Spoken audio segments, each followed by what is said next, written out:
مزید ویڈیوز کے لیے ہمارے چینل ہاؤس آف اسلام کو سبسکرائب کرنا نہ بھولیے۔ شکریہ۔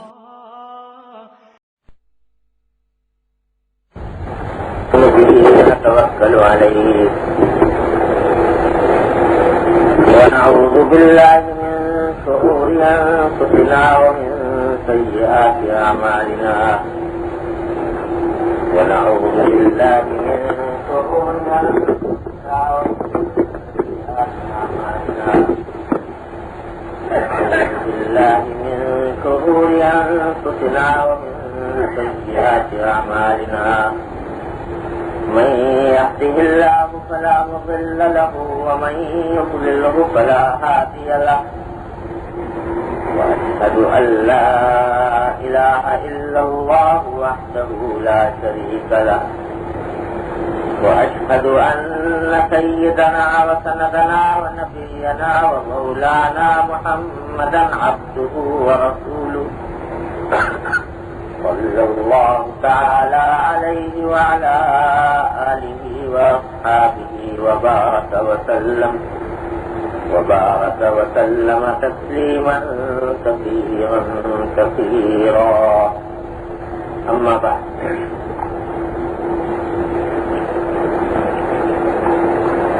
پچھلے جمعہ میں نے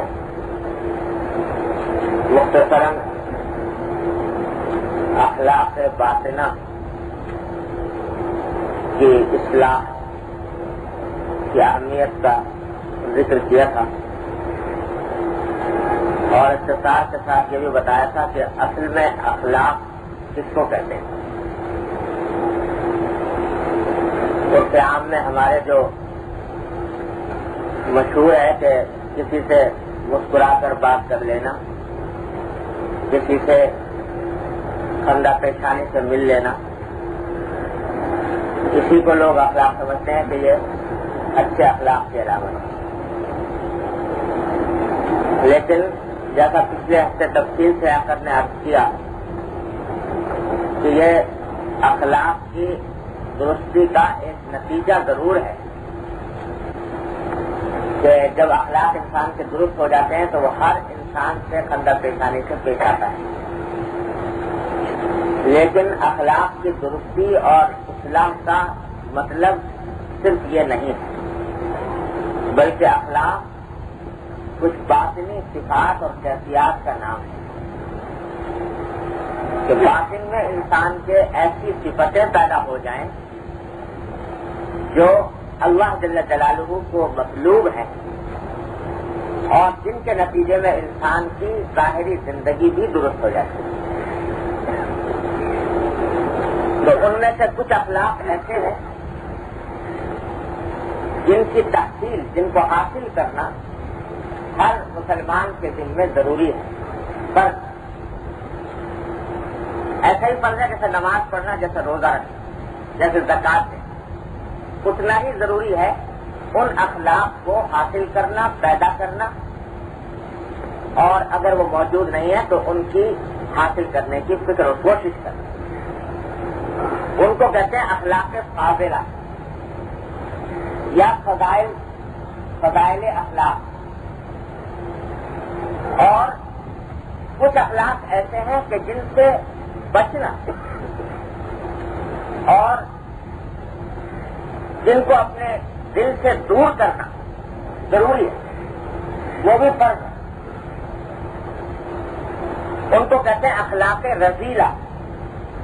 رذیل جیسے اردو میں کہتے ہیں نا کمینے قسم کی، کمینے آدمی کو رذیل کہا جاتا ہے، ذلیل رذیل۔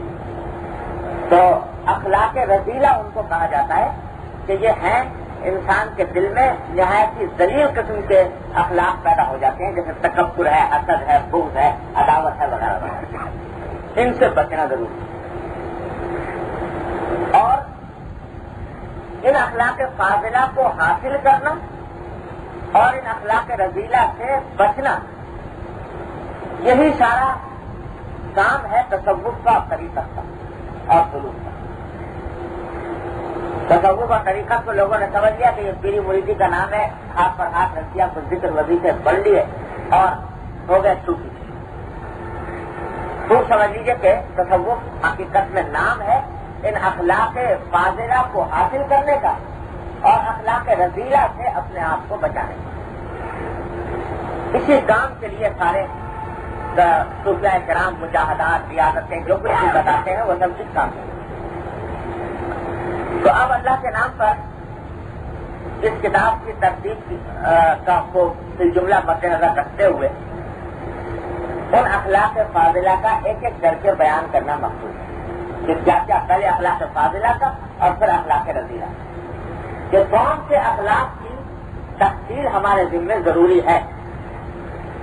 اور مقصد اس کے بیان کا یہ ہے کہ ہم میں سے ہر شخص ساتھ ساتھ جائزہ لیتا رہے اپنی دل کی کیفیات کا کہ ہمارے اندر یہ اوصاف کس درجہ موجود ہیں کس درجہ موجود نہیں ہے اور اگر نہیں ہے تو ان کو حاصل کرنے کی فکر کریں. یہ مقصود اس کے بیان. تو آج اس کتاب کی ترتیب کے مطابق شروع کر رہا ہوں اللہ کے نام پر. باب انہوں نے قائم کیا ہے باب الخوف، خوف من اللہ تعالی، اور دو باب جیسے باب دیگرے لے کر آئے ہیں، باب الخوف من اللہ تعالی اور دوسرا باب الرجا. یہ دو کیفیات ہیں اور دو صفات ہیں، دو اخلاق ہیں قلب کی، جن کی تحصیل ہر مسلمان کے ذمہ ضروری ہے. پہلا خلق یا پہلا وقت ہے خوف، اللہ تبارک و تعالیٰ کا خوف. اللہ تبارک و تعالیٰ کا خوف قلب میں دل میں جاگزین ہونا چاہیے. اور دوسری صفت ہے رجا، امید کہ ایک طرف اللہ تبارک و تعالیٰ سے خوف بھی ہو اور دوسری طرف اللہ تبارک و تعالیٰ کی رحمت سے امید بھی ہو. یہ دونوں چیزیں ایک ساتھ مسلمان کے قلب میں ہونی چاہیے. نہ تنہا خوف مطلوب ہے نہ تنہا امید مطلوب ہے، بلکہ دونوں چیزوں کا ایک امتزاج مطلوب ہے کہ دونوں چیزیں موجود ہونی چاہیے. اللہ کا خوف بھی ہو، اللہ کی رحمت سے امید بھی. ایک چیز سے صرف ایک چیز سے کام نہیں چلتا. اسی بات سے حدیث میں فرمایا نبی کریم صلی اللہ علیہ وسلم نے کہ ایمان بین الخوف والرجا، کہ ایمان خوف اور امید کے درمیان ہے. ہو سکتا ہے دل میں خیال پیدا ہو کہ بھائی یہ دونوں چیزیں تو بظاہر متضاد سی ہیں، ڈر ہو اور ساتھ ساتھ امید بھی ہو، یہ کیسے ہو سکتا ہے؟ خوف اگر ہوگا تو امید نہیں ہوگی، امید ہوگا تو خوف نہیں ہوگا، امید ہوگی تو خوف نہیں ہوگا.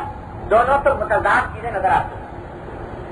لیکن آپ زندگی میں ایک سادہ مثال سے سمجھاتا ہوں تو اس سے سمجھ میں آ جائے گا کہ کس طریقے سے دونوں چیزیں ایک ساتھ جمع ہو جاتی ہیں. زندگی میں ہر انسان کسی نہ کسی امتحان سے گزرتا ہے، آزمائش سے گزرتا ہے. طالب علم کے زمانے میں ہر انسان جو ہے اس کو کبھی نہ کبھی امتحان دینا پڑتا ہے. تو جب طالب علم امتحان دینے جاتا ہے تو کیا فیل ہوتی ہے؟ دل میں ایک طرف یہ دھڑکا لگا ہوا ہوتا ہے کہ کہیں فیل نہ ہو جائے، اور ساتھ ساتھ یہ امید بھی ہوتی ہے کہ شاید پاس ہو جائے. تو خوف بھی ہے اور امید بھی.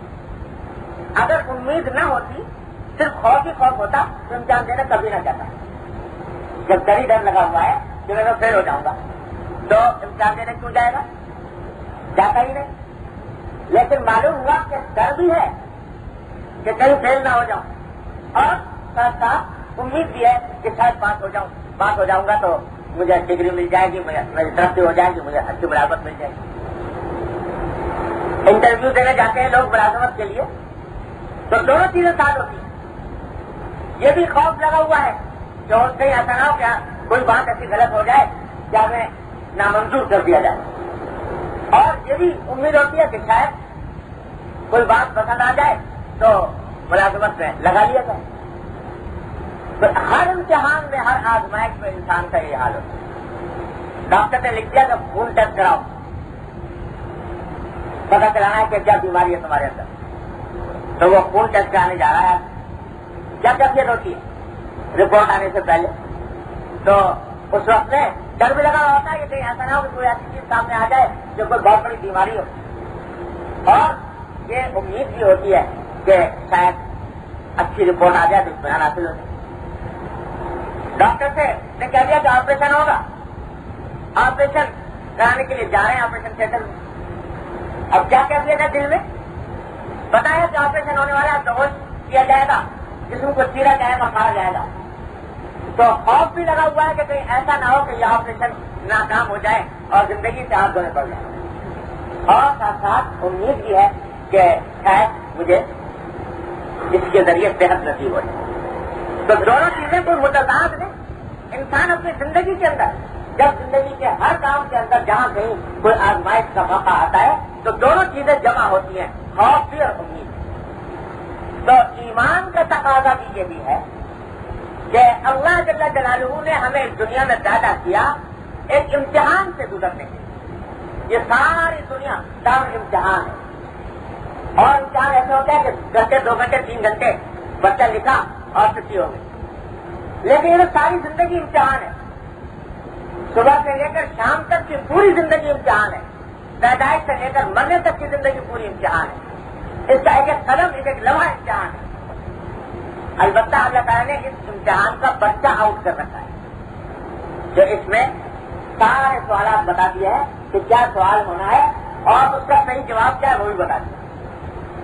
تو وہ سارا امتحان لمبا تو بہت ہے, لیکن اس لحاظ سے بڑا آسان ہے کہ ممتحن نے پہلے سے کھول کھول کے بتا رکھا ہے کہ یہ سوالات ہوں گے اور اس کے یہ جواب صحیح ہے, یہ جواب غلط ہے.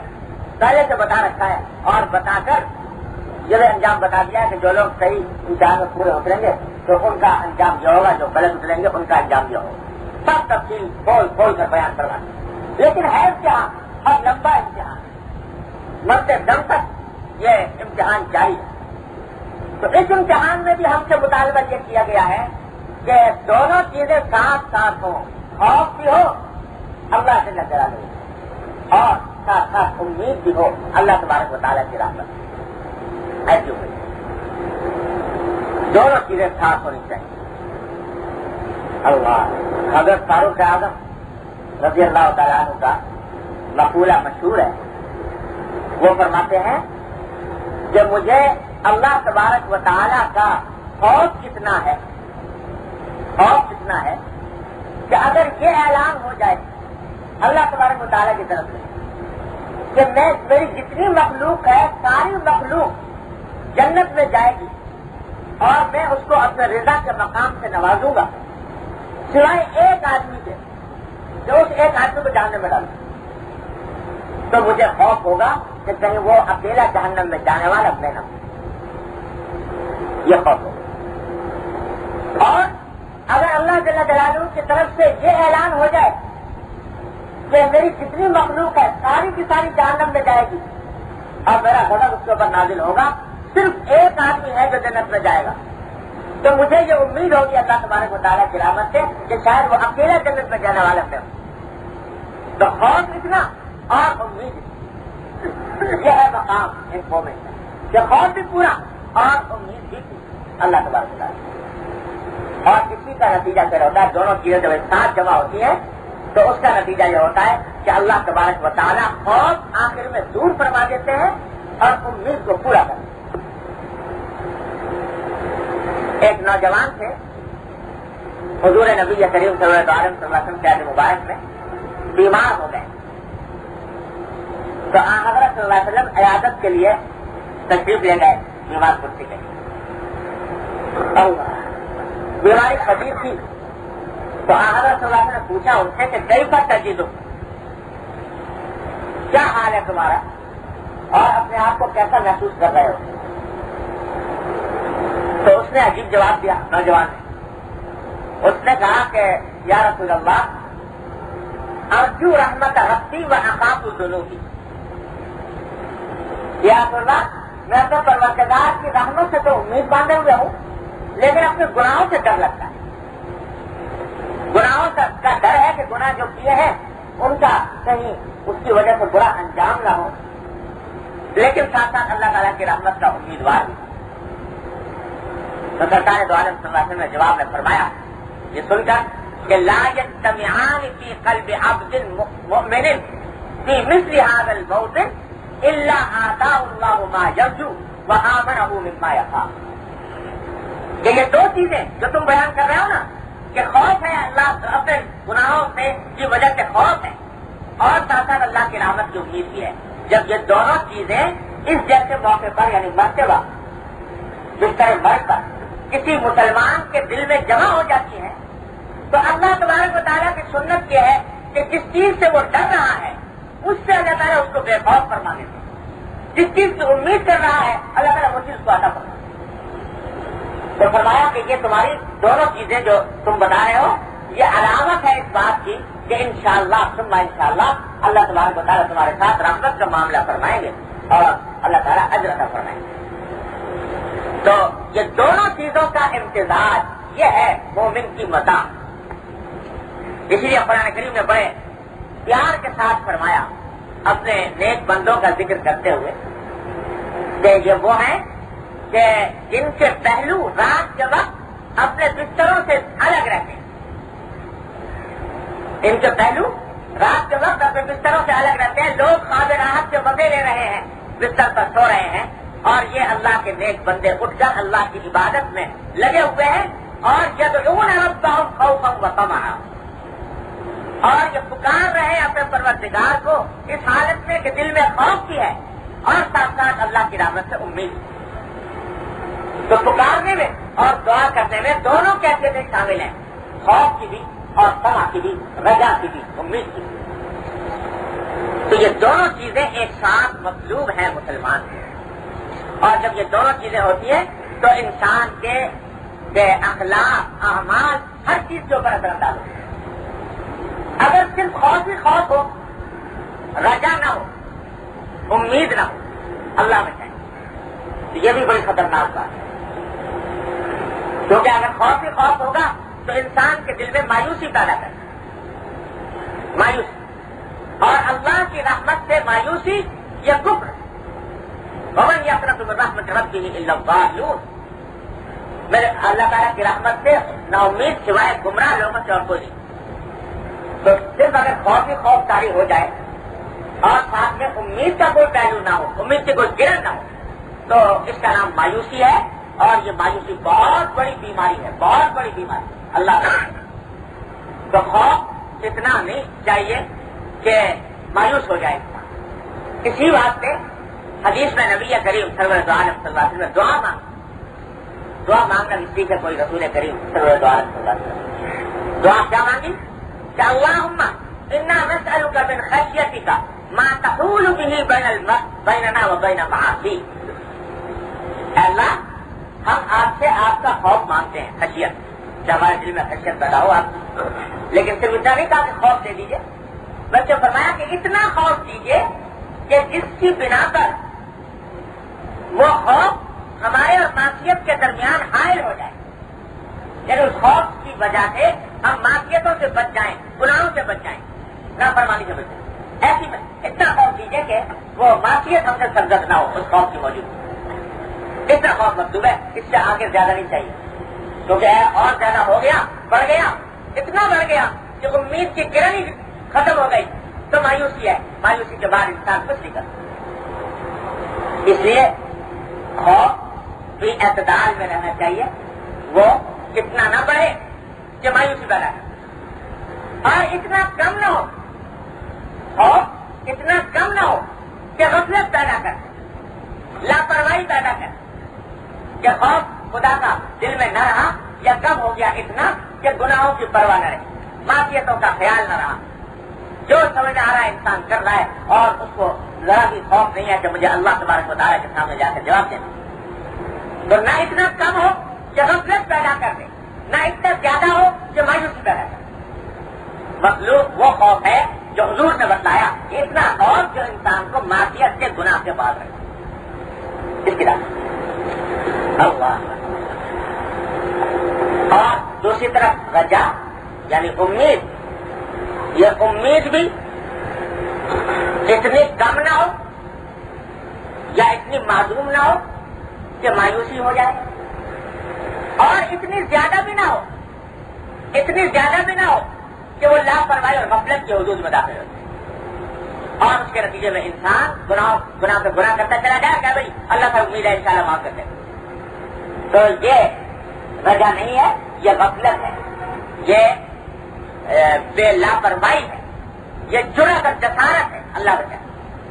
وہ سمجھ لیجیے کہ رجا اس کا نام نہیں ہے جو آج کل بہت زیادہ کثرت سے زبانوں پر یہ بات آتی ہے.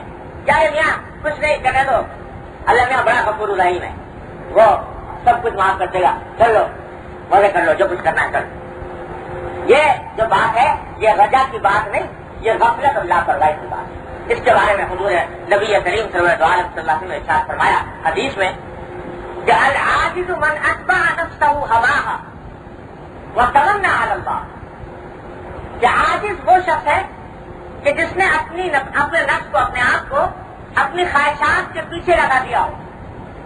جو خواہش دل میں پیدا ہو رہی ہے اس کے پیچھے چل رہا ہے، جو دل چاہا ہے وہی کام کر رہا ہے، یہ دیکھے بغیر کہ اللہ کی مرضی کے مطابق ہے کہ نہیں ہے، اس میں گناہ تو نہیں ہو رہا، معصیت تو نہیں ہو رہی، یہ دیکھ کے بغیر انسان وہ کام کر رہا ہے، وہ عاجز ہے.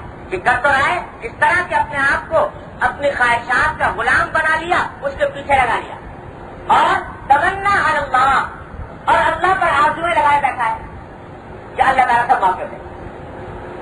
یہ آج کل ہم لوگوں میں یہ وبال اللہ بچائے پیدا ہو گیا کہ جس زمانے میں خوف کا لوگوں کا غلبہ ہوتا تھا وہ مضر ہو جاتا تھا، آج کل ہمارے اوپر رجا جو ہے وہ حدود سے متجاوز ہو کر غفلت کی حدود میں داخل ہو، کہ جہاں کہو کہ بھائی یہ کام گناہ ہے، ناجائز ہے، مت کرو، اجی اللہ تعالیٰ بڑا غفور رہے. ہر بات کا جواب یہ اللہ بڑا غفور رہے، بات معاف کر دے گا، کرنے والا ہے، بڑا رحم کرنے والا ہے. یہ خام کا مولویوں نے پابندیاں عائد کر رکھی. تو یہ چیز جو ہے یہ ہے لاپرواہی. کسی کو نہیں فرمائے کہ چل تو ہے خواہشات نفس کے پیچھے اور آرزویں لگا رکھی ہیں اللہ کے ساتھ کہ اللہ تعالیٰ معاف کرے. یہ آرزویں لگانا کسی طرح بھی مسلمان کا کام نہیں. رجا کر ہے کہ اگر غلطی ہو گئی کسی وقت، بعد میں ندامت ہوئی، اللہ تبارک و تعالیٰ سے معافی مانگ رہا ہے، تو اس وقت میں ہے موقع رجا کا، امید کا. اس وقت مایوس نہ ہو. ایک آدمی گناہوں میں مبتلا تھا، خدا جانے کیسے اس کو فجور میں مبتلا تھا، کیسے ناجائز کاموں میں لگا ہوا تھا، لیکن بعد میں ندامت ہوئی. اب ندامت کے بعد توبہ کرنا چاہتا ہے، تو اس وقت میں دل میں بار بار شیطان یہ ڈالتا ہے کہ ارے تو 70 برس تک یہ حرکتیں کرتا رہا، 70 برس تک تجھے اللہ میاں کو ناراض کیا، اب اگر توبہ بھی کر لے گا تیری توبہ قبول نہیں ہوگی. تو یہ شیطان کے اس دھوکے سے بچنے کے لیے یہ موقع ہے رجا کا کہ نہیں، اب جب میں تائب ہو رہا ہوں تو انشاءاللہ اللہ کی رحمت سے امید ہے کہ جب میں نے سچے دل سے توبہ کی ہے وہ ضرور قبول کرے گا. یہ ہے موقع رجا کا اور امید کا. تو یاد رکھو رجا کا موقع گناہ کرنے سے پہلے نہیں، گناہ کرنے کے بعد ہے. گناہ کرنے سے پہلے امید باندھ لی کہ آپ طرف کر لو، اللہ نے بارے معاف کر دیں گے. تو یہ رجا نہیں ہے، یہ مطلوب نہیں ہے، یہ غفلت ہے، یہ لاپرواہی ہے، یہ اللہ تبارک و تعالیٰ پر آرزویں باندھنا ہے جس کی حدیث و مانا. تو گناہ کرنے سے پہلے موقع رجا کا نہیں، خوف کا ہے. یہ نافرمانی ہے کہ ذرا پکڑا جاؤ. اور جب گناہ کر لیا، غلطی ہو گئی، اب اس کے بعد ندامت دل میں پیدا ہوئی، توبہ کرنا چاہ رہا ہے، وہ موقع آتا ہے امید کا. اس وقت مایوس نہیں ہونا چاہیے، اللہ تبارک و تعالیٰ کی رحمت کی امید باندھ کر توبہ کرے گا. استغفر اللہ ربی من کل ذنب واتوب الیہ. اس پر شیطان اگر کہتا ہے کہ کیا تو استغفار کر رہا ہے، ساری عمر تو یاد کرنے کا طرح، اب ذرا استغفار کیا، تیری توبہ کیا، تو اس کا جواب ہے یہ کہ نہیں، لا تقنطوا من رحمت اللہ، اللہ کی رحمت سے مایوس نہ. اللہ تعالیٰ ان اللہ یغفر الذنوب جميعا، اللہ تعالیٰ سارے گناہوں کا. لیکن یہ کب؟ جب دل میں ندامت پیدا ہو اور آئندہ گناہوں کے چھوڑنے کا ارادہ کر لیا. پہلے سے امید باندھ کے گناہ کرتے رہو کہ اللہ تعالیٰ کا بڑا غفور رحیم ہے، یاد رکھنا. یہ کوئی رجا وجہ نہیں، یہ سب غفلت اور خمول ہے. اللہ تعالیٰ ہر مومن کی حفاظت فرمائے. تو یہ آج کل ایک وبال پھیل گیا ہمارے، اس کو نام رکھ دیا اس کا ہم تو بھائی امید باندھے ہوئے. حدیث سن لی، حدیث میں ہے کہ نبی کریم صلی اللہ علیہ وسلم نے اللہ تبارک و تعالیٰ کی طرف سے فرمایا کہ اللہ تعالیٰ فرماتے ہیں انا عند ظن عبدی بی. کتنا پیار کا جملہ ہے. اللہ تبارک و تعالیٰ فرماتے ہیں اللہ تعالیٰ کہ میں اپنے بندے کے لیے اس کے گمان کے مطابق ہوتا ہوں. اگر مجھ سے گمان رکھتا ہے رحمت کا تو اس سے رحمت ہی کا معاملہ کرتا. اگر مجھ سے یہ امید لگائے ہوئے ہے رحمت کا معاملہ کرنے کی تو انشاءاللہ میں اس سے رحمت ہی کا معاملہ کروں. اور اگر مجھ سے امید لگائے ہوئے ہے عذاب کی تو پھر عذاب ہی ہوگا. جب تم نے امید ہی مجھ سے یہ لگا رکھی ہے تو پھر عذاب ہی ہوگا. تو یہ حدیث سن لی. اب بعض لوگ اس کو غلط استعمال اس طرح کرتے ہیں کہ صاحب ہم تو اللہ میاں سے امید یہ لگائے ہوئے ہیں چاہے جتنا گناہ کرتے رہیں اور وہ تو ہمارے ساتھ معاملہ رحمتی کا کریں. یاد رکھو یہ ہرگز مراد نہیں ہے اس حدیث. گمان لگانے کا موقع اس وقت ہے جب گناہ سے تائب ہو چکے, ندامت دل میں پیدا ہو گئی, آج تک گناہ سے بچنے کا عزم کر لیا, اب اس کے بعد جب امید لگاؤ گے اللہ تبارک و تعالیٰ سے تو اس صورت میں اللہ تبارک و تعالیٰ انشاءاللہ رحمت کا معاملہ فرمائیں گے, پچھلے گناہوں کو تمہارے معاف فرمائیں. یہ ہے موقع. تو خوب یاد رکھیے یہ میری بات کہ امید کا موقع گناہ سے پہلے نہیں, گناہ کے بعد ہے, جبکہ گناہ کو چھوڑنے کا ارادہ کر لیا ہو اور توبہ کے اوپر آمادہ ہو گیا, وہ ہے موقع. تو اس لیے یہ دونوں چیزیں ساتھ چلنی ہیں, خوف بھی ہونا چاہیے. تو پہلی چیز دل میں خوف ہے, اس کے بارے میں علامہ رحمۃ اللہ نے کچھ حدیثیں ذکر کی ہیں, وہ آج اس کو پڑھ لیتے ہیں. اللہ تعالیٰ اس کی صحیح فہم ہمیں عطا فرمائے, اس پر عمل کی توفیق عطا فرمائے. عن النعمان عن ابي ذر رضي الله تعالى عنه قال قال رسول الله صلى الله عليه وسلم اني ارى ما لا ترون اقت السماء وحق لها ان تئب ما فيها موضع 4 اصابع الا وملك واضع جبهته ساجدا لله تعالى والله لو تعلمون ما اعلم لضحكتم قليلا ولبكيتم كثيرا وما تلذذتم بالنساء على الفرش ولخرجتم الى السعودات تجأرون الى الله تعالى. یہ عجیب حدیث ہے. حضرت ابو ذر غفاری رضی اللہ تعالیٰ روایت فرماتے ہیں کہ ایک مرتبہ نبی کریم سرور دو عالم صلی اللہ علیہ وسلم نے ارشاد فرمایا کہ انی ارا ما لا ترون, میں وہ چیزیں دیکھ رہا ہوں جو تم نہیں دیکھتے. اللہ تبارک و تعالیٰ نے مجھ پر عالم بالا کے وہ حقائق منکشف فرما رکھتے ہیں جو تمہاری نظروں سے اوجھل ہیں, تم نہیں دیکھتے. کیا کہ اقت السماء وحق لها ان تئب وحق لها ان تئب, میں دیکھ رہا ہوں کہ آسمان چرچرا رہا ہے. لفظ استعمال کیا گیا حدیث میں کہ آسمان چرچرا رہا ہے, جیسے کوئی تخت ہو یا کوئی چارپائی ہو اور اس کی اپنی صلاحیت سے زیادہ وزن اس کے اوپر ڈال دیا جائے تو اس میں آواز آنے لگتی ہے. اس کو اردو میں چرچراہٹ بولتے ہیں, عربی میں اس کو ابتا یا استو کہتے ہیں. تو دیکھا ہوگا کوئی بھی اگر سب کرو ذرا کمزور قسم کی لکڑی کا ایک کوئی تخت وغیرہ بنا ہوا ہے, اس پر 10-12-15 آدمی موٹے موٹے سوار ہو جائیں تو اس کے اندر آواز آنے لگے گی چرچراہٹ. تو یہ لفظ استعمال کیا نبی کریم صلی اللہ علیہ وسلم نے کہ یہ آسمان چرچرا رہا ہے. کیا مانا؟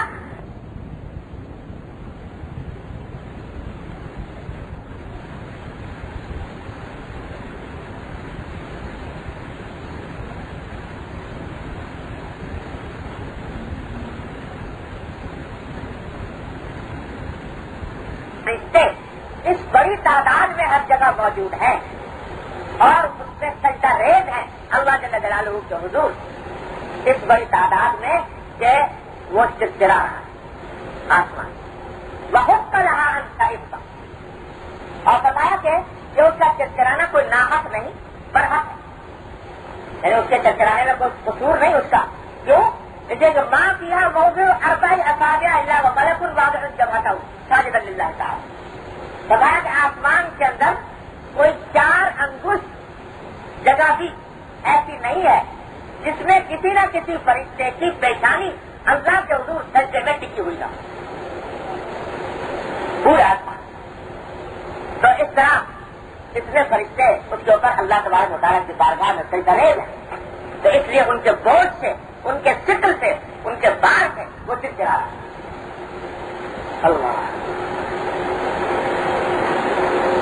آج کل سنا ہوگا، آج کل لوگ کہتے ہیں کہ صاحب یہ آسمان کا ملا ہی نہیں، سیارے ہیں، خلا ہے، یہ ہے وہ ہے، آسمان تو ہے ہی نہیں، تو ملے کیسے؟ ابھی اس کائنات کے کا جتنا حصہ ابھی تک دریافت کر سکی سائنس، وہ اس مکمل کائنات کا اربواں قدم کا حصہ بھی نہیں۔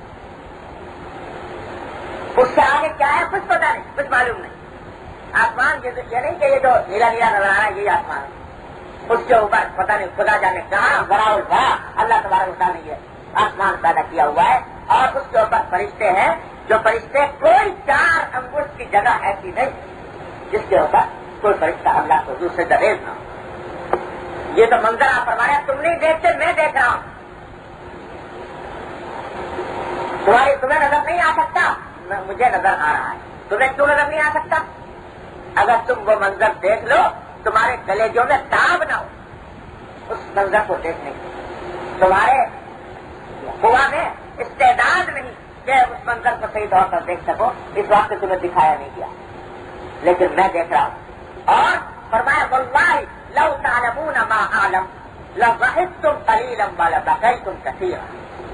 قسم کھا کر فرمایا، اللہ کی قسم، اگر تم وہ باتیں جان لو جو میں جانتا ہوں، اگر تمہارے علم میں وہ باتیں آ جائیں جو میرے علم میں ہیں، تو تم ہنسو کم اور رو زیادہ۔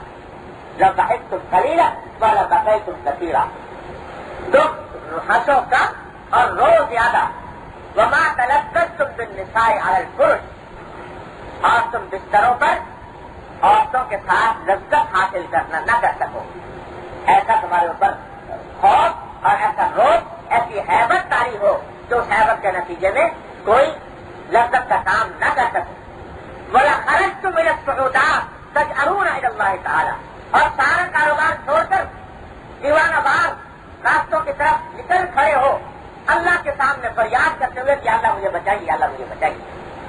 یہ کہتے ہوئے اگر تمہیں وہ حقیقت معلوم ہو جائے جو اللہ تعالیٰ نے مجھے دکھا دی۔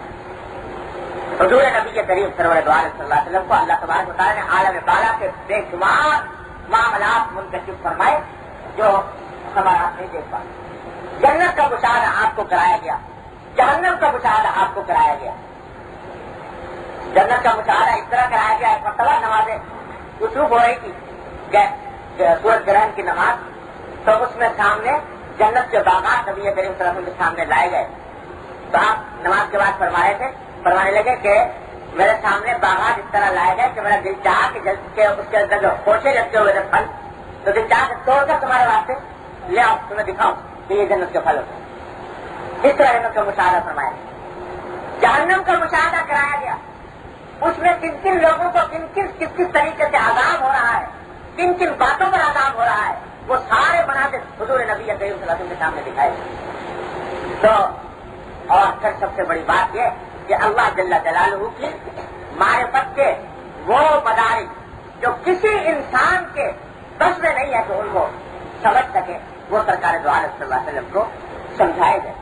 تو اس بات سے آپ جانتے تھے، معرفت آپ کو حاصل تھی، اس کی وجہ سے فرمایا کہ میں تو برداشت کر رہا ہوں، تم اگر وہ سب دیکھ لو تو برداشت نہ کر سکو، دنیا کا کوئی کاروبار انجام نہ دے سکو۔ یہ اللہ تعالیٰ کی رحمت ہے، اللہ تبارک و تعالیٰ کی رحمت ہے جو اس نے یہ چھپا رکھا ہے۔ اس وقت جتنی تمہاری صلاحیت ہے اتنی چیز دکھائی ہے تمہیں، اور زیادہ چیزیں نہیں دکھائی، کیونکہ اگر دکھا دیتے تو کیا پتا تھا کہ تم یہ سب کاروبار چھوڑ کر جنگل کی طرف روانہ ہو جائے، دیوانے ہو جائے، پاگل۔ اس وقت نہیں دکھائی۔ تو یہ قاعدہ ہے کہ اس چیز کی معرفت زیادہ ہوتی ہے، اسی نسبت سے اس کا خوف بھی زیادہ، اسی نسبت سے اس کا خوف بھی زیادہ۔ ایک بادشاہ ہے، بڑا صاحب جبروت، بڑا صاحب اقتدار کہ اس کی زبان سے لوگوں کی قسمتوں کے فیصلے ہو رہے ہیں.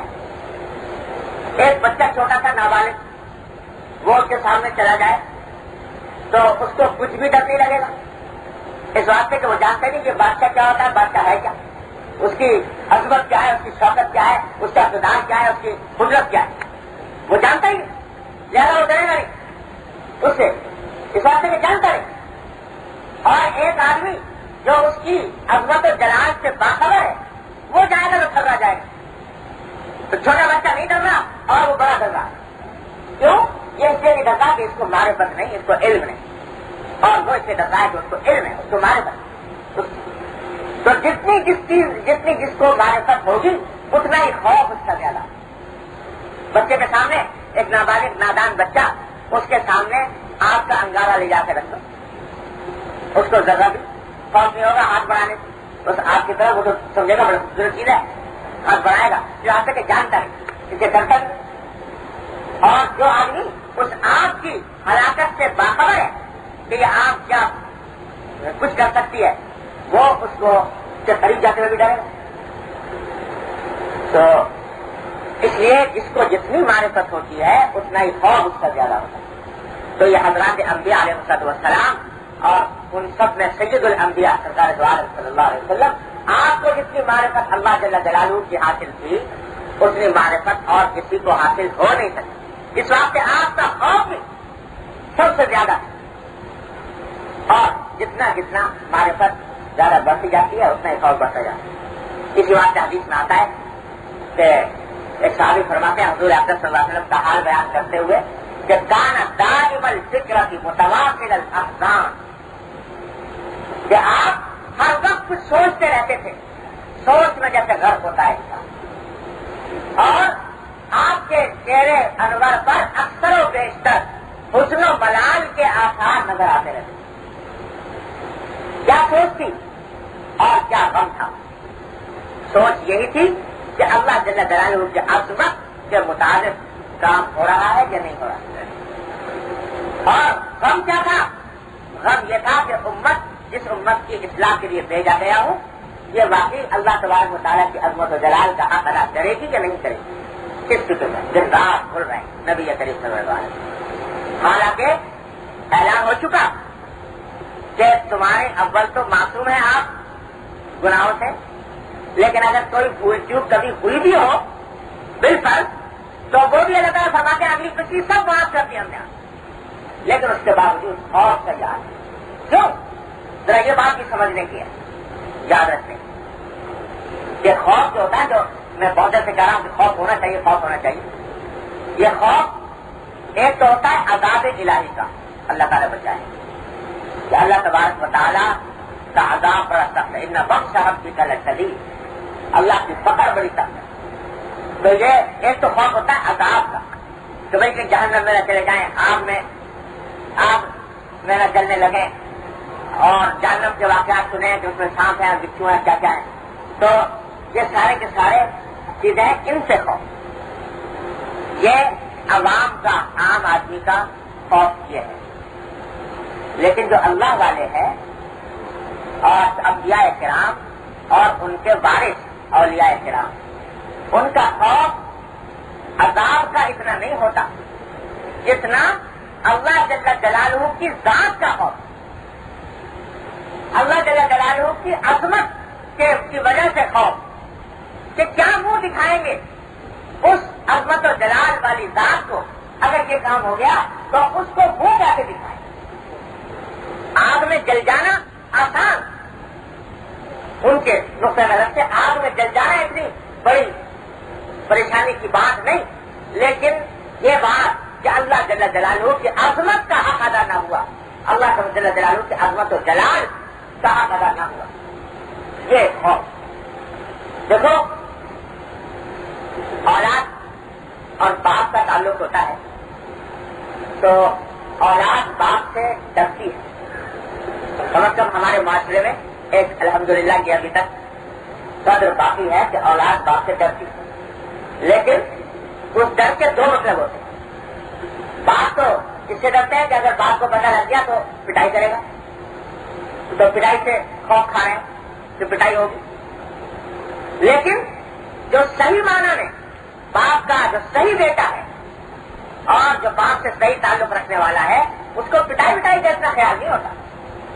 اس کو خیال یہ ہوتا ہے کہ میرا باپ ہے اور اگر مجھ سے ناراض ہو چاہے مارے نہیں, کوئی سزا نہ دے, کوئی غصے کی ڈانٹنے کی بھی بات نہ کرے, لیکن تنہا یہ بات کہ میرا باپ مجھ سے خفا ہے, میرا باپ مجھ سے ناراض ہے, تنہا یہ بات اس کے لیے سوال روح بن جاتی. اگر وہ صحیح معنی میں بیٹا ہے باپ تو یہ صرف اتنی بات کہ ناراض یہ قابل برداشت نہیں ہوتی. تو اللہ جل جلالہ کے ساتھ بھی خوف عام آدمیوں کا, ہم جیسوں کا تو یہ ہوتا ہے کہ جہنم میں نہ چلے جائیں, لیکن جو اللہ والے ہیں, اللہ کے محبوب بندے ہیں, ان کا خوف اس بات سے ہوتا ہے کہ اللہ جل جلالہ کو ناگوار نہ ہو جائے ہمارا یہ عمل, خبر نہ ہو جائے. یہیں سے یہ بات ہوتی ہے کہ اسی واسطے ہم لوگ اس تحقیق میں بڑے پڑے رہتے ہیں کہ صاحب یہ حرام ہے کہ ناجائز ہے کہ مکروہ ہے, اور تحریمی ہے کہ تنزیہی ہے. جو بھائی لوگ بہت کثرت سے یہ وقت پوچھ رہے تھے کہ بھائی ناجائز ہے, اچھا یہ حرام ہے کہ مکروہ ہے. مطلب یہ کہ اگر حرام ہے تو ذرا کچھ تھوڑا سا ڈرے ورے, لیکن اگر مکروہ ہے یا محض ناجائز ہے, حرام کرنے سے سوال نہیں ہو سکتا تو چلو کر گزرو. اور معلوم ہوا کہ صاحب مکروہ کے اندر مکروہ کا کیا حکم ہوتا ہے, تو کسی نے بتا دیا کہ صاحب مکروہ کے معنی یہ ہوتے ہیں کہ جہنم کا عذاب تو اس میں نہیں ہوتا, لیکن اللہ میاں کی طرف سے ڈانٹ ڈپٹ ہوتی ہے.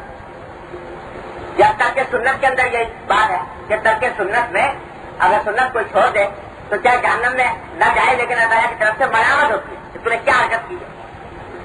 تو اب اس فکر میں ہے کہ چونکہ چلو بھائی جہنم کا عذاب تو نہیں ہے, کم سے کم صرف ڈانٹ بانٹ کھا لیں گے, تو اس واسطے مکروہ کرنے میں کوئی حرج نہیں اور ترک سنت میں کوئی حرج نہیں. تو یہ کیا بات ہے کہ جو کچھ اگر تھوڑا بہت ڈر ہے بھی تو وہ عذاب تھا. ارے اللہ جل جلالہ وہ محسن حقیقی جس نے اتنی نعمتوں کی بارش کی, پیدائش سے لے کر مرتے دم تک تمہیں اپنی نعمتوں میں پروان چڑھایا, اس کا ناراض ہو جانا کوئی معمولی بات, اس کا ناگوار ہو جانا کوئی معمولی بات.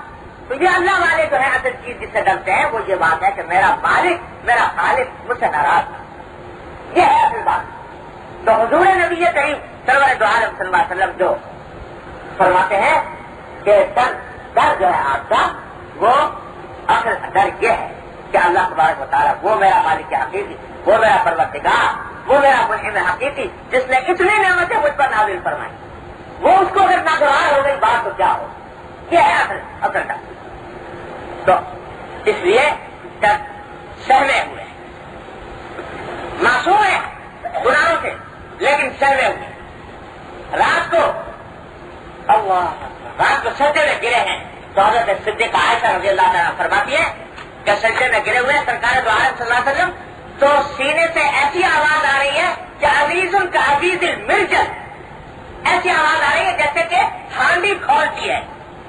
یہ آواز سرکار دو عالم صلی اللہ علیہ وسلم سے سینے سے نکل رہی, اور یہ عالم ہے کہ سجدے میں ہے تو سجدے میں پڑے ہوئے ہیں. حضرت عائشہ صدیقہ رضی اللہ تعالیٰ کو یہ گمان ہونے لگا کہ کہیں روح مبارک پرواز تو نہیں کر, انگوٹھا ہلا ہلا کر دیکھ رہی کہ روح مبارک پرواز نہیں کر. فرماتے ہیں کہ شیبتنی ہود, فرمایا کہ مجھے سورہ ہود کی, سورہ ہود جو قرآن کریم کی اس سورت نے مجھے بوڑھا کر دیا. سورہ ہود نے کیسے بوڑھا کر دیا کہ اس میں اللہ تبارک و تعالیٰ کے عذابوں کا بھی ذکر ہے, اور اللہ تبارک و تعالیٰ نے یہ حکم دیا ہے اس میں حضور نبی کریم صلی اللہ علیہ وسلم کو فاستقم کما امرت, فاستقم کما امرت, کہ ایسی استقامت اختیار کرو جیسی استقامت کا تم کو حکم دیا گیا ہے. فرماتے ہیں اس نے میری کمر توڑ دی ہے, اس نے مجھے بوڑھا کر دیا ہے کہ کہیں ایسا نہ ہو کہ میری استقامت جو مطلوب ہے اللہ تبارک و تعالیٰ کو جس کا مجھے حکم دیا ہے اس سے کہیں آنچ برابر بال برابر کمی نہ رہ جائے. اس نے بوڑھا کر حضرت صدیق اکبر رضی اللہ تعالیٰ عنہ صدیق ہے اور حضور نبی کریم صلی اللہ علیہ وسلم کی زبان مبارک سے یہ اعلان سن چکے ہیں کہ ابو بکر فی الجنہ, کہ ابو بکر جنت میں جائیں. یہ آیا حضور کی زبان سے، کسی اور کی زبان سے بھی نہیں، سن چکے. لیکن فرمایا کہ یا لیتنی کنت طبنا تداس، کاش کہ میں تنکا ہوتا جس کو لوگ روندا کرتے. کیوں؟ تنکا جو ہوتا ہے وہ اس کے اوپر وہ مکلف نہیں، آخرت میں سوال جواب اس سے کچھ نہیں ہوگا، جیسا پیدا ہوا ویسے ہی ختم ہو گیا، اور اس سے سوال جواب نہیں، اللہ تبارک و تعالیٰ کے یہاں پیشی کا کوئی مرحلہ اس کو درپیش نہیں. کاش میں ایسا ہوتا تو میرے سامنے اللہ تبارک و تعالیٰ کے حضور پیش ہو کر جواب دہی کا مرحلہ نہ آتا. یوں پریشان ہو رہے ہیں، یہ فقیر ہو رہے ہیں. حضرت امام محمد ابن حسن شیبانی رحمۃ اللہ علیہ امام حنیفہ کے شاگرد، لوگوں نے دیکھا کہ اکثر و بیشتر کچھ غم فکر میں رہتے ہیں، چہرے پر کبھی ہنسی خوشی کے آثار بہت شاد و نادر نظر آتے ہیں. تو کسی نے پوچھا کہ حضرت آپ اکثر و بیشتر غمگین کیوں رہتے ہیں، ایسا لگتا ہے کہ سوچ میں ڈوبے ہوئے ہیں، کیا بات؟ تو فرمایا کہ بھائی اس شخص کا کیا حال پوچھتے ہو جس کی گردن کو لوگوں نے پل بنا رکھا ہے. مسئلے بتانے مفتی تھے نا، مسئلے بتا تو لوگ پوچھتے تھے کہ یہ حلال ہے، یہ حرام ہے، یہ حلال ہے، یہ حرام ہے. تو مفتی کی ذمہ داری اتنی سنگین ہے کہ اگر کوئی عام آدمی کسی صحیح مستند مفتی سے سوال کر لے اور وہ کہتے حلال ہے، اور حلال کر وہ سن کر فتویٰ سن کر اس کے اوپر عمل کر لے، اس کی تو چھٹی ہو گئی. یعنی آخرت میں اس سے کوئی سوال نہیں ہوگا، اس سے کہا جائے گا، وہ کہے گا کہ مجھے مفتی صاحب نے یہ بتایا تھا، اس کے مطابق عمل کر لیں، اللہ اللہ فیصلہ، اس کی چھٹی ہوگی. اب ساری ذمہ داری اس بتانے والے پر، اس نے اگر غلط بتا دیا جان بوجھ کر یا نہ اہلی کی بنا پر کہ اہل نہیں تھا جواب دینے کا، جواب دے دیا، یا غفلت میں جواب دے دیا اور اس کی وجہ سے غلط بتا گیا تو گردن اس مفتی کو پکڑے.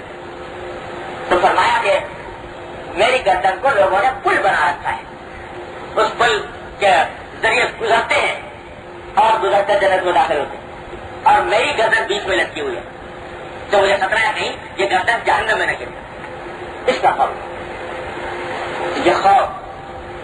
ایک بزرگ تھے، ان کو کسی نے دیکھا کہ ہنستے ہی نہیں، کبھی ہنسی نہیں آتی، لبوں پر ہنسی نہیں آتی. کسی نے کہا کہ حضرت آپ تو ہم نے کبھی ہنستے نہیں دیکھا، ہمیشہ فکر مندی پایا، تو آخر زندگی میں کبھی نہ کبھی تو انسان ہنسی دیتا ہے، آپ کیوں نہیں ہنستے؟ تو فرمایا کہ وہ شخص کیسے ہنسے جس کو یہ پتا نہیں کہ اس کو آگ میں جا کر جلنا ہے یا جنت کے اندر جانا ہے. جب تک یہ پتا نہیں چل جاتا اس وقت تک ہنسی کیسے آئے؟ ہر وقت ڈر کا لگا ہوا ہے کہ کہیں میرا انجام اس آگ کی طرف تو نہیں جا رہا. چنانچہ لکھا ہے کہ ساری عمر تو ہنسے نہیں، جب انتقال ہوا، انتقال ہونے کے بعد لوگوں نے دیکھا کہ ہوٹوں پر مسکراہٹ تھی اور چہرہ کھڑا ہوا تھا، پتا لگ گیا کہ اب میری منزل کون.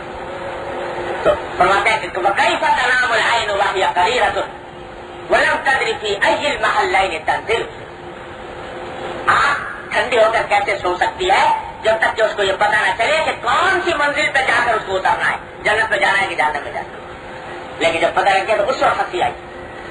تو بھائی یہ وہ حضرات ہیں کہ جتنی جس کی معرفت زیادہ اتنا ہی اس کا خوف زیادہ. اور اللہ تبارک و تعالیٰ نے جیسے اس حدیث کے اندر فرمایا نبی کریم صلی اللہ علیہ وسلم نے، یہ ہم پر ایک لحاظ سے رحمتی فرمائی کہ ہم پر سارا عالم منکشف نہیں کیا، ورنہ ہماری بساط ہمارا ضرب ایسا نہیں تھا جو اس کو برداشت کر سکتا، سب کچھ چھوڑ چھاڑ کے فرمانے کیا حال بنتا. ہمارے حضرت آفتاب پر صلی اللہ علیہ وسلم اللہ تعالیٰ ان کے درجات بلند فرمائے. ایک دن فرمانے لگے، کیا عجیب عجیب باتیں فرما دیتے. ایک دن فرمانے لگے کہ میں حرم شریف میں بیٹھا ہوا تھا ایک دن مکہ مکرمہ، تو بیت اللہ شریف سامنے تھا، تو اس پہ غلام چڑھا ہوا اور بیت اللہ شریف سامنے. تو دل میں خیال آیا کہ یا اللہ آپ نے اس بیت اللہ کو ایسا بنایا ہے کہ یہ آپ کے انوار کا مرکز ہے، کیسے کیسے انوار ہر آنکھ اس کے اوپر نازل ہوتے رہتے ہیں آپ کے، اور باقی ہم ایسے گور دیتا ہے کہ کوئی نور نظر نہیں آتا، انوار ہر دم اتر رہے ہیں لیکن آنکھ سے نہیں دیکھ سکتے کیا نظر آئے، کیا انوار اتر رہے ہیں. تو کوئی جھلک ہمیں بھی نظر آیا جائے تو دیکھ لیں کہ کیسے انوار اس کے اوپر اتر رہے ہیں بیت اللہ کے اوپر. تو فرمایا کہ یہ دل میں خیال آیا ہی تھا کہ اسی کے ساتھ آیت کریمہ ذہن میں آ گئی فوراً، جیسے اللہ تعالیٰ کی طرف سے جواب نازل ہوا آیت کریمہ کہ ربنا اتمم لنا نورنا واغفر لنا، کہ اللہ تعالیٰ یہ دعا سکھائی کہ اللہ ہمارے نور کو کامل کر دیجیے لیکن ساتھ اس کو چھپا بھی دیجیے۔ اس لنا کی ایک بات ہے کہ معاف کر دیجیے، لیکن ایک معنی اس کے چھپانے کے بھی آتے ہیں کہ اللہ ہمارے اس نور کو جو ہے وہ کامل بھی کر دیجیے اور چھپا بھی دیجیے۔ اللہ نے یہ دعا فرمائی کہ جو نور ایمان کا ہے، جو حقیقت انشاءاللہ اس عالم آخرت میں جا کر ملے گا، وہ کامل تو ہو جائے، لیکن اگر وہ کامل ہو کر تمہیں نظر بھی آنے لگے تو تمہارے بس میں نہیں ہے زندہ رہنا، پھر اس کے ساتھ زندہ نہیں رہ سکتا، تار نہیں لا سکتا۔ حضرت موسیٰ علیہ السلام نے تمنا کی تھی کہ رب ارنی انظر الیک، کہ اللہ مجھے دکھا دیجیے، تو اللہ تعالیٰ نے فرمایا کہ تمہیں تو کیا دکھاؤں، اس پہاڑ کے اوپر تجلی کروں گا تھوڑی سی تو تجلی ہوگی، اگر یہ سلامت رہ گیا تو پھر دیکھنا تم پھر دیکھ سکو گے ورنہ نہیں۔ تو حضرت موسیٰ علیہ السلام کو نہیں تجلی کی اس پہاڑ کو، تو وہ پہاڑ کے اوپر ذرا سی تجلی ڈالی، وہ جل کے خاک ہو گیا پہاڑ۔ موسیٰ انسان کے اندر کہاں طاقت ہے کہ انوار کو بتا سکتے۔ تو یہ سارا عالم پالا اور یہ حقائق و معارف یہ ہمارے آپ کے بس میں نہیں ہے کہ ان کا ادراک صحیح بارے میں کر سکے، اس واسطے اللہ تعالیٰ نے ان کے اوپر پردہ ڈالا ہوا ہے۔ ایسے ایسے حقائق حدیث میں آتا ہے کہ جس وقت قبر پر مردے پر قبر میں عذاب ہوتا ہے تو اس کی چیخیں ساری مخلوق سنتی ہے، اس کی چیخیں ساری مخلوق سنتی ہے، جانور بھی سنتے ہیں، پرندے بھی سنتے ہیں، لیکن انسان کو نہیں سنائی جاتی۔ اگر انسان سن لے تو ایک چیخ اس کی ساری زندگی کو خراب کرنے کے لیے کافی ہو جائے، وہ آئندہ کوئی کام کرنا چھوڑ۔ اس واسطے اللہ تبارک و تعالیٰ نے ان چیزوں پر پردہ ڈال رکھا ہے، لیکن پردہ اس لیے ڈالا ہے تاکہ خوف حد سے بڑھ کر مایوسی میں تبدیل نہ ہو، لیکن خدا کے لیے ایسا بھی نہ ہو کہ اس خوف کو بالکل بالائے طاق رکھ کر اور آدمی بے خوف ہو کر، بے خطر ہو کر، لاپرواہ ہو کر زندگی گزارے۔ تو بھائی بات وقت ہو رہا ہے، مختصر بات عرض کرتا ہوں کہ یہ خوف پیدا کرنا یہ ہم میں سے ہر شخص کے ذمہ فرض ہے، اور اس کا ایک مختصر کا طریقہ عرض کرتا ہوں کہ جو بزرگوں نے بیان فرمایا کہ 24 گھنٹے میں سے تھوڑا سا وقت اس کام کے لیے نکالو کہ ذرا تصور کرو، آخر اس وقت کا تصور کرو جو ہر انسان کو پیش آنے والا ہے نہیں ایمان کے ہر ایک کو دنیا سے جانا ہے، ظاہر کے جانا ہے، اس وقت کا تصور کرو کہ دنیا سے رخصت ہو رہے ہو، بستر مرض پر ہو اور روح قبض ہو رہی ہے اور عالم برزخ کی طرف جا رہے ہو، قبر کے اندر دفن کر دیا گیا، لوگ چلے گئے اور فرشتے اللہ تبارک و تعالیٰ کی طرف سے سوال جواب کے لیے آ رہے ہیں، اور اس وقت میں کیا کیا مناظر جو بتائے ہیں نبی کریم صلی اللہ علیہ وسلم نے وہ نظر آ رہے ہیں، ان کا تھوڑا تھوڑا تصور روزانہ کیا کرو۔ اسی کو کہتے ہیں مراقبہ، مراقبہ موت، کیونکہ کرام باقاعدہ بھی کہا دیتے ہمارے حضرت فرمایا کہ 5 منٹ رات کو سوتے وقت یا صبح کو فجر کے بعد یہ تھوڑا سا ایک تصور لایا کرو اپنے ذہن میں، یہ لاؤ گے تو روزانہ جب انسان کو اپنی موت کا اللہ کے سامنے پیش ہونے کا تصور آئے گا تو انشاءاللہ مطلوبہ خوف حاصل ہوگا۔ اللہ تعالیٰ مجھے آپ کو سب کو اس پر عمل کرنے کی توفیق عطا فرمائے۔ اللہم صلی علی سیدنا محمد کما صلیت علی ابراہیم وعلی آل ابراہیم۔ یا ارحم الراحمین اپنے فضل و کرم اور رحمت سے ہمارے تمام گناہوں کو معاف، یا اللہ اپنے رحمت سے اپنے فضل و کرم سے ہر طرح کے چھوٹے بڑے اگلے پچھلے خفیہ علامیہ تمام گناہوں کو معاف فرما۔ یا اللہ ہمیں مکمل مغفرت عطا فرما، اپنی رضا کاملہ عطا فرما۔ یا اللہ ہمیں ہمارے گھر والوں متعلقین احباب سب کو ہر طرح کے گناہوں سے، معصیتوں سے، منکرات سے محفوظ فرما۔ یا اللہ اپنی رحمت سے ہمارے دلوں میں اپنی عظمت و محبت پیدا فرما۔ یا اللہ اپنا مقصود خوف عطا فرما۔ یا ارحم الراحمین اپنے فضل و کرم سے اپنے تعلق کو تمام تعلقات پر غالب فرما۔ یا اللہ اپنے تعلق کو ہر تعلق پر غالب فرما۔